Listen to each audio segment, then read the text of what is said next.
নির্বাচনের কথা যেহেতু বারবারই আসছে, কি মনে হচ্ছে যে মানে আসলে নির্বাচনের মাঠে কার কি অবস্থান, মানে জামাত ইসলাম বা এনসিপি বা বিএনপি বা আওয়ামী লীগের ভোটগুলো আসলে কারা পাচ্ছে? যে আওয়ামী লীগের ডাইহার্ড লোক যারা, তারা হয়তো বা কেন্দ্রে যাবে না ভোট দিতে, ভোট তাদের কাছে ম্যাটার না, কিন্তু যারা যাবে সেই ভোটটা কাকে দিবে? বিএনপিটাই কিন্তু মোটামুটি এখন সব জায়গায় আমরা দেখতে পাচ্ছি বেশি প্রচারের হ্যাঁ, এবং ওরা কিন্তু ইতিমধ্যে থিম সংও তৈরি করেছে।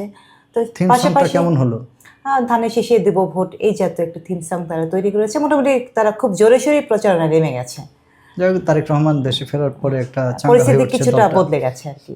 তো এই ক্ষেত্রে একটা জিনিস কিন্তু আমি অতীতে যেটা দেখেছি, নির্বাচনের কিন্তু 2-3 মাস আগে থেকে বিশাল বিশাল জনসভা, বিশাল বিশাল র্যালি, মানুষের মধ্যে কিন্তু বিরাট একটা উৎসবের মতো একটা পরিবেশ বিরাজ করতো। ঠিক তাই, মানে আগে যখন সংসদ নির্বাচনের কথা মানুষ শুনতো আর কি, তখন অনেক আগে বলছি, কিন্তু এই ইমিডিয়েট আগে না, 15 বছরের আগে, যেমন 91 নির্বাচনের কথা বলো, 96 নির্বাচনের কথা বলো, মানে যখন থেকে আর কি গণতন্ত্র ফেরত আসলো, মানে সংসদীয় সরকার যখন থেকে ফেরত আসলো, ঠিক তখন থেকে যে নির্বাচনী জোয়ার বা নির্বাচনী যে বিষয়গুলো আমরা দেখতাম আর কি, সেটা কি আছে এখন? না, এখন কিন্তু ওই পরিমাণে নেই।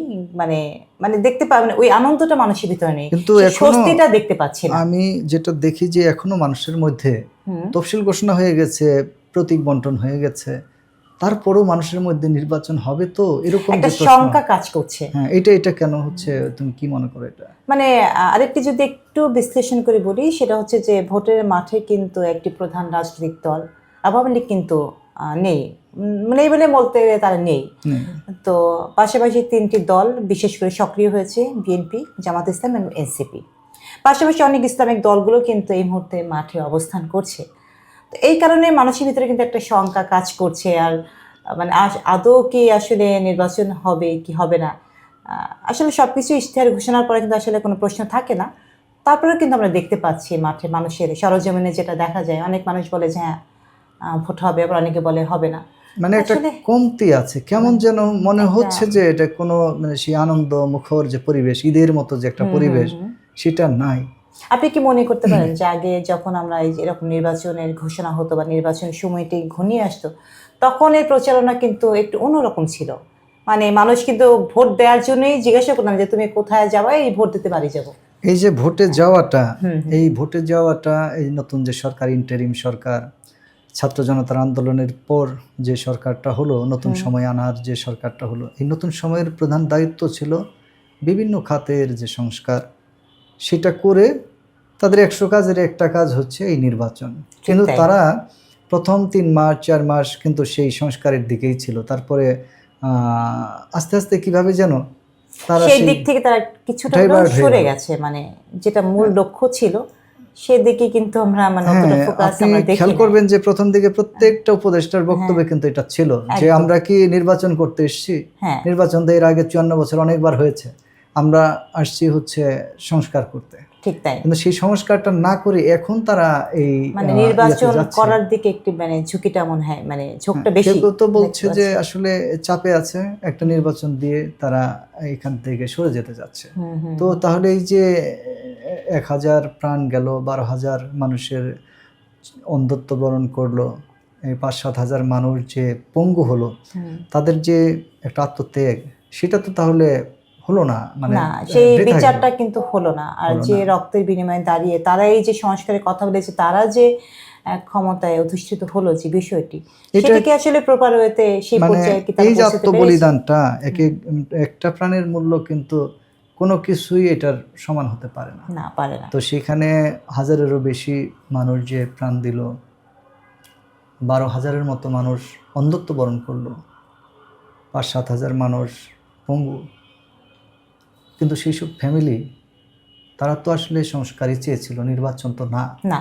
কিন্তু সরকার বারবার, আমি দেখেছি যে প্রেস উইং থেকে বারবার বলছে নির্বাচন হবেই হবে। তাকে কে ঠেকাচ্ছে? এই যে বারবার বলছে যে নির্বাচন হবে, মনে যায় তারা একটা ছায়ার সাথে যুদ্ধ করছে। ঠিক তাই। হ্যাঁ, এটা আমাকে একটু বলবা কি, তোমার ধারণা কি? আমার তো মনে হয় যে নির্বাচন নিয়ে বাধা কারোরই নেই, প্রত্যেকটা মানুষ নির্বাচন চায়, কিন্তু তার আগে তারা সংস্কার চায় এবং সেই সাথে যে জুলাই আন্দোলনের উপর দাঁড়িয়ে আজকে আমরা যে কথা বলছি বা সংস্কারের কথা বলছি, যেটাই বলি না কেন, আসলে ওই দিকটা কিন্তু কিছুটা চাপা পড়ে যাচ্ছে। তোমার ধরো যে নির্বাচন কেউ যেহেতু বাধা দিচ্ছে না, নির্বাচন সবাই চায়, সংস্কারটাও সবাই চায়, সংস্কারের পর নির্বাচন চায়, তো এই সংস্কারের ক্ষেত্রে বাধা ছিল, নির্বাচনের ক্ষেত্রে ছিল না। তারা কেন এই সংস্কার থেকে বেরিয়ে আসলো? তাহলে তো আরেকটা নির্বাচন হবে, আবারও সেই রাবণ হয়ে যাবে একজন। রাবণ হয়ে গেলে তাকে নামানোর জন্য আবার সংঘর্ষ, আন্দোলন, আবার সেই প্রাণ যাবে নিরীহ মানুষের। তো এটা কি কোনো সমাধান? তোমার কি মনে হয় যে এরকম এটা হলো কিছু? মানে অ্যাকচুয়ালি আমরা আসলে সব আলোচনাই করছি, সমাধানটা তো আসলে জনগণ, আমাদের জনগণকেই কিন্তু আমরা অনেক সময় সিদ্ধান্তটা নিয়ে ফেলি।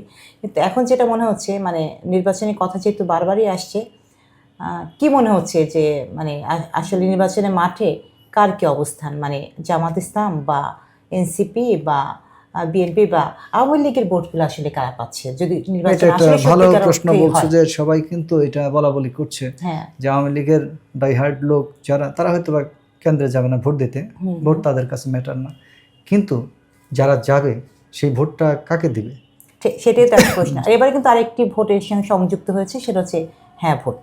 মানে দুটি ব্যালট থাকবে, একটি হচ্ছে হ্যাঁ ভোট, আরেকটি হচ্ছে আপনি যে পছন্দের প্রার্থীকে ভোট দেবেন সেটি। তো সে ভোট দেবার ক্ষেত্রে আসলে একটা ব্যাপার থেকেই যায় যে মাঠে যেহেতু একটু বড় দল নেই, তো সেই ভোটগুলি আসলে কারা পাচ্ছে জরিপে, আবার মানে কোন পর্যায়ে কত শতাংশ। কিন্তু প্রথম দিকে একটা ছিল যে বিএনপি ব্যাপকভাবে আগানো ছিল, লক্ষ্য করছো মিডিয়াতে। আবার রিসেন্ট একটা জরিপ হয়েছে জামাত এবং বিএনপি একদম কাছাকাছি, একদম মানে 1:1 এরকমই, মানে কিছু কিছু জরিপে 1% ব্যবধান আছে। যাই হোক, জরিপ আসলে কিছু হয় না। আমেরিকান জরিপে দেখেছি আমরা হিলারি পাশ করে ফেলবে বিশাল ভোটের ব্যবধানে, কিন্তু সেটা দেখা গেল যে উল্টো হয়েছে শেষ অবধি। হ্যাঁ, তো জরিপের একটা বিষয় গেল। এখন যে আওয়ামী লীগের ভোটগুলা কারা পেতে পারে তোমার কি মনে হয়? আমার কাছে মনে হচ্ছে যেটা মানে একাংশে কিছুটা অংশই, মানে আমার একটি কথা, এই কথাটা বলার আগে একটি কথা মনে পড়ে গেল, যখন আওয়ামী লীগ সরকারের পতন হলো আর কি, তখন কিন্তু জয় কিন্তু মানে সাপোর্টিভ কিছু কথা বিএনপি কি বলেছিল, এবং একটা জিনিস চলুন আমরা একসঙ্গে আবার হ্যাঁ, আবার এখন বর্তমান সময় বিএনপির রাজনীতিতে কিন্তু একটি মানে সবাই সব কথা মানে একজন আরেকজনকে দোষারোপ করলো, আওয়ামী লীগকে নিয়ে কিন্তু বিএনপি কোনো মন্তব্য সহজে। এটা একটা কৌশল, হ্যাঁ, এটা একটা ভালো কৌশল, ভোট টানার ক্ষেত্রে এটা ভালো কাজে দেবে। এনসিপি কিন্তু সারাক্ষণই আওয়ামী লীগকে গালিগালাজ করছে, সেক্ষেত্রে আওয়ামী লীগের ভোটটা তারা পেতে কষ্ট হবে। মানে আওয়ামী লীগের ভোট অতটা তারা মানে অতটা পাবে না, পাবে একটু সতর্ক অবস্থানে আছে। জামাত সমালোচনা করলেও এরকম ঢালাও সমালোচনা করছে না, এবং আওয়ামী লীগ সরকারের সময়ে আন্তর্জাতিক ট্রাইব্যুনালে তাদের অনেক নেতাকে ফাঁসি দেওয়া হয়েছে। হ্যাঁ, তারপরেও তারা একটা সহনশীল বক্তব্য দিয়ে যাচ্ছে। এটা একটা মানে আমার কাছে মনে হচ্ছে জামাত ইসলাম একটা মানে একটা কৌশল অবলম্বন করছে, মানে তারা ডিরেক্ট মানে সরাসরি কোনো মন্তব্য করছে না। বিএনপিও তাই, কিন্তু এনসিপির তো কোনো কৌশল দেখছি আসলে এনসিপি কে নিয়ে না একটা মানে যখন তারা নাগরিক পার্টি মানে মানে ইয়াগুলো সংগঠন, ওদের কি কোনো মেন্টর নাই নাকি? না, ওদের কোনো মেন্টর নাই। সেই সাথে মানে অনেক দর্শক বা অনেক মানুষের সাথে আমি কথা বলেছি, তারা বলে যে আসলে এনসিপি কি নির্বাচন পর্যন্ত টিকে থাকবে কিনা, সেই পর্যন্ত কি তারা থাকবে, এ ধরনের কথা কিন্তু শুনেছি।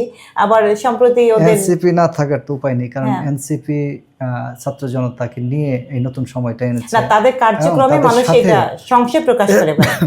তাদের সাথেই কিন্তু বিএনপি ছিল, জামাত ছিল, অন্যরা ছিল। হ্যাঁ, এনসিপি আজকে নামে, কিন্তু তার তো বৈষম্য বিরোধী ছাত্র আন্দোলনের নেতা, তাদের মাধ্যমেই তো এই দলটা গঠন হয়েছে। তো তারা থাকবে, কিন্তু নির্বাচনের পর তাদের কি অবস্থা হবে সেটা একটা বিবেচ্য বিষয়। যদি ভালো করতে না পারে তাদের অবস্থা খুব খারাপ হয়ে যাবে, কারণ আমাদের দেশ তো প্রতিহিংসার রাজনীতি আমরা জানি। তো ছাত্র জনতার যে একটা আকর্ষণ ছিল, হ্যাঁ, সেটা আস্তে আস্তে তাদের যে পারফরমেন্স, তাদের ম্লান হয়ে গেছে। হ্যাঁ, তাদের এই জায়গাটা ধরে রাখা দরকার ছিল। তুমি একটা জিনিস খেয়াল করবা যে রাজনীতিতে আপসহীনতার একটা মূল্য আছে, যেটা বেগম খালেদা জিয়া পেয়েছিলেন। এনসিপির সামনে কিন্তু এরকম একটা বড় চ্যালেঞ্জ আসছিল, কয়েকটা আসছে, কিন্তু একটা ছিল যে তারা রাজনৈতিক দল হিসেবে যখন নিবন্ধিত হলো, তারপরে প্রতীকটা বরাদ্দ হলো, তারা কিন্তু শাপলা প্রতীকটা চেয়েছিল, কিন্তু সেটা তারা পায়নি। তারা ওইখানে আপোষ করেছে, তারা শাপলা কুলিতে ফিরে গেছে। এটা কিন্তু আমার কাছে কিন্তু এটা অবাক করা বিষয় মনে হয়েছে। তারা তাদেরই মানে আনার নতুন সময়ে ইসি বলো, বিভিন্ন দপ্তর বলো, তারা কিভাবে পিছিয়ে পড়েছে, তারা এটা শক্তি দিয়ে যখন আলোচনার মাধ্যমে ওনারা রাজপথে তাদের থাকা দরকার ছিল, রাজপথে থেকে শাপলাটা আদায় করার দরকার ছিল। কিন্তু তাদের কিছু কিছু সদস্য কার্যক্রমে মানে কিছু কিছু, সবাই নয়, কিছু কিছু কার্যক্রমে মনে হচ্ছে তারা আসলে ক্ষমতাটার দিকেই বেশি ঝুঁকে পড়েছিল, যেটা তাদের দরকার ছিল না। তারা তেমনিতে অনেকটাই জনপ্রিয় ছিল, তাদের উপরে জনগণের কিন্তু অনেকটা আস্থা ছিল। আর একটু আগে আকস্মিকতার কথা বলেছিলেন, তো ওইখানে কিন্তু সেটা খালেদা জিয়া, ওনার জানাজায় যত মানুষ 18 একত্রিত লাখের মতো হয়েছিল, মানুষ হয়েছে। এটা কিন্তু ওনার তার ব্যক্তিগত একমাত্র image। বলিষ্ঠ নেতৃত্ব এবং আকস্মিকতার কারণে কিন্তু লাখ লাখ মানুষ হ্যাঁ, তাকে ভালো কথা বলেছে ভালোবেসেছে। যে আপসহীনতার যে মূল্য, হ্যাঁ, হ্যাঁ, এটা সেটা- যদি খালেদা জিয়াকে দেখেও যদি এনসিপি নেতারা যদি বুঝতে পারতেন, তাহলে কিন্তু তারা শাপলা আদায় করে যখন ছাড়তেন, তারপরে অবশ্যই। যখন নির্বাচনে যাইতেন, তারা কিন্তু বিরাট একটা রেজাল্ট আসতো। আর এনসিপি কিন্তু জনগণের কাছে তাদের একটা ইমোশনের জায়গা হ্যাঁ, ছিল। ইমোশনের জায়গা, তাদের কিন্তু- জনগণের দল এটা, হ্যাঁ, হ্যাঁ, সরাসরি সরাসরি। সব দলই জনগণের, কিন্তু এইটা কিন্তু হতে পারতো। যাই হোক, মানে মোটামুটি নির্বাচন নিয়ে আজকে আমরা আলোচনা করলাম। দর্শক, আশা করি আপনারা আমাদের সাথেই থাকবেন বার্তা যোগের সাথে। পডকাস্টটি যদি আপনাদের ভালো লাগে, এরকম খোলামেলা আলোচনা যদি আপনারা শুনতে চান, আমাদের কমেন্ট করে জানান, আমরা আপনাদের সেসব শোনাবো এবং রাজনীতির যে ইনসাইট আমরা প্রতিদিনই তুলে ধরার চেষ্টা করব। ভালো থাকুন, সুন্দর একটি বাংলাদেশ হোক, সুন্দর একটি নির্বাচন হোক। ধন্যবাদ সবাইকে।